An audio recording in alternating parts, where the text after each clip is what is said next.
All right, back here on Inside Wrestling Radio. And on the phone with us today, we have, as I introduced him earlier, one of the most controversial figures in the business, and that's Ronnie Gossett, promoter of UCW. Thank you very much. I appreciate that introduction, Ricky. Well, I appreciate you coming on the program.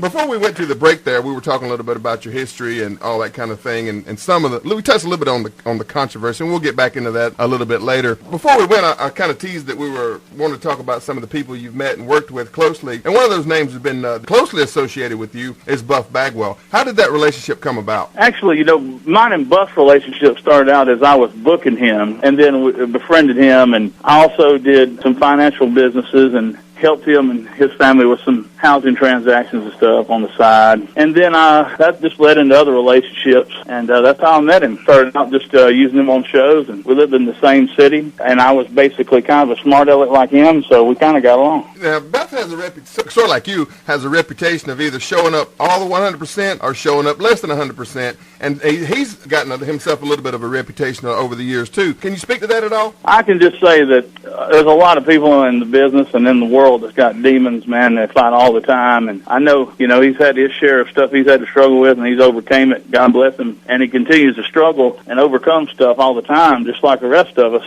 I just give him props for sticking in there, because at the end of the day, inside the ring, maybe not so much in the locker room or with the boys, he looks like $1 million. The fans love it. And again, he draws money, which is important to me. Sure. And he handles himself in a professional manner, gets the match over, looks good, does what I ask of him. So from time to time with some of these particular names, there'll be a little bit of a babysitting job on my behalf. But I'm fine with that, because I knew that going in. People that book them and complain about it, well, come on, bro. You know before you booked them, okay? Right. But you didn't complain when all those people were paying you the $12 to get in the place. Yeah, that's a good point. I think he's a good fellow, man. Everybody's just got some kind of battle, and you never know what it is. Is he still staying pretty active, Ronnie? I haven't seen a lot of him lately. He does. He works a lot of shows. He's not working as many shows, I don't think, and maybe that's because the economy or promoters have stopped running. And then on the other hand, you have about 12 quality promoters. Ricky Nelson still does some good stuff. I hear maybe his numbers have been down a little bit. And some people throughout the Southeast Buff worked with, I hadn't really heard of them running so many shows. And there's such a good talent pool out there, Ricky. Yeah. I mean, who do you pick? Right. Right. Do you pick Buff, or you pick Carlito O'Reilly for TV? Yeah. You pick Tommy Dreamer, or do you go out here and pick Scotty Steiner? Who do you really want? What I've learned is I'm glad there's a talent pool, because depending on what state and town I'm running in, it's all relevant. You can't just use the same guys everywhere. That's true. Yeah, and that's a good point. All right, Ronnie, we're gonna get back into some of this other stuff that's been plaguing you. And you said during the break, I think it's important to put it out there, with some of the things that have followed you around, people may have formed an opinion of you and may not know what you're saying is the true story. And what do you say to those people who have had less than nice things to say about you? Well, if it's somebody that I, was doing business with, and I came up short and any of that inconvenienced them or affected them, I'd like to tell them I'm sorry. As long as they understand it wasn't intentional or malicious in any way, it's just the way I did business. And some of it I learned from, and some because I was a risk taker. And then on the other hand, half the time throughout my 20s and 30s, I was a half crazy joker.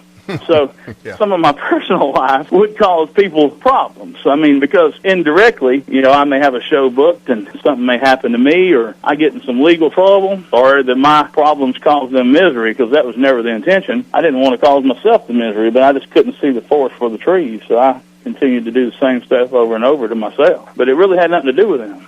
I can't really, frankly, remember anybody in the wrestling business that had anything to do with it. It's all about me, man. Well, I think one guy in particular took it kind of personally on one particular show that they said that you skipped out on it. And was it that grabbed your bag and was auctioning your stuff off? I don't know, because I wasn't there. I don't even know who is, except for people mention him. So he's never worked for me, and unless he worked under a different name or something, and I really don't know him, Ricky. So I can't really say who was there. A lot of people were there, and I've never booked a lot of indie guys, and so for them to act like they know me is ridiculous and ludicrous, because the truth of the matter is they never had a conversation with me. They don't have any clue about me. But you can understand too, Ronnie, at the same time. I mean, these guys, were at a show that you had booked, and you had booked these people. And next thing they know, and all they see, and you got to put yourself back in their kind of seat. The next thing they see is the police show up, right, and going through the dressing room. Isn't that the way it kind of went down? Well, actually, that situation, the one you're talking about, and if that's where the guys come from, the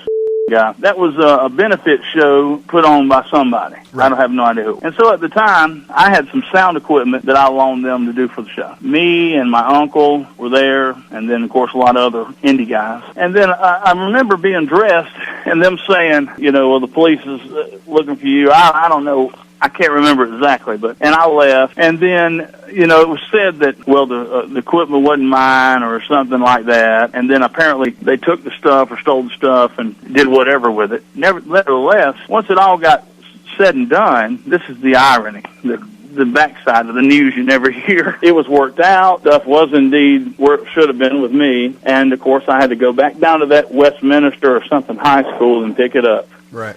And nothing ever came of it. So that was the end of that. Except for the drama. Yeah, and there was a ton of drama that come out of that. But, of course, now listen, let me just say this. Go ahead.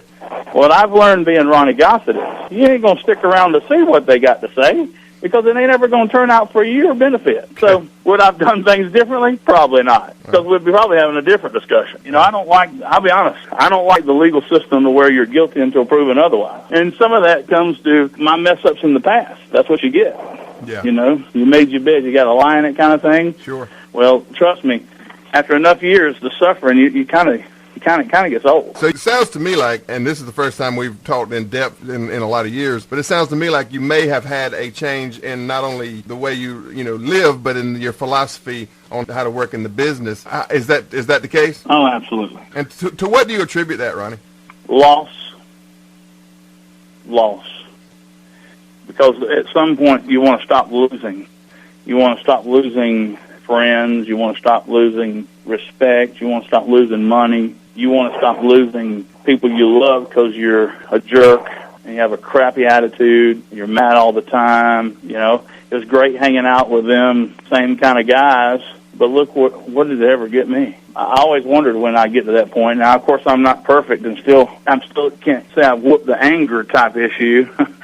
I don't know how to do that. Yeah. Well, like I said, we haven't talked in a lot of years, but I think time and experience and age in yours, in my case, does kind of make you open your eyes a little bit wider to certain things, I guess. So, and if that's the truth, then I'm proud for you, and I hope you do get everything worked out to where you don't have these constant problems and demons following you around, and this reputation that you seem to have garnered that, as I guess you see, is hard to shake after all this time. It is. There's a lot of people that believe in me and believe in the product, and basically that just comes from, they see where my heart really is and the efforts, and they understand the shortcomings of why it happened and explain to them my process of how I got there. So people helping me now, like, Jody Hamilton or any of these guys, David Taylor and these guys that are helping me when I put on shows and when I talk to Terry Funk a lot every week and Chavo Sr. or Lex, who's more spiritual type mentor guy, they try to give me input that you couldn't put a price tag on. I'm just trying to listen because that would be best for me. And that's a good thing, if you're learning, if you live and you're learning, bro, that's the way you got to kind of look at it. Ronnie, we're all the way out of time here, bro, but before we get out of here, you got anything you want to plug? You got a website? You got any kind of information about UCW you want to get out there? Well, absolutely. If first of all, I'd like to tell you that if you got any listeners out there that feel like they still know me or still had a problem with me,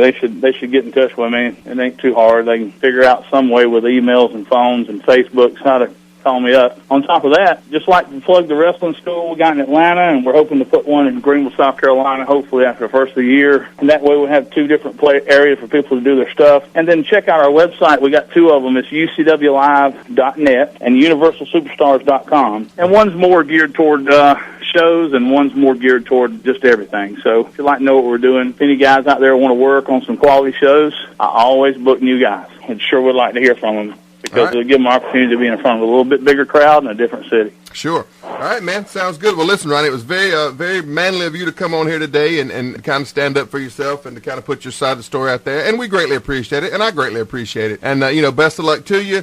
Stay in touch with us, and we'll have you on again. Thanks so much for having me. All right, man. All right, that's going to do it for the interview portion of the program. Thanks to Ronnie Gossett. We'll be right back here on Inside Wrestling Radio.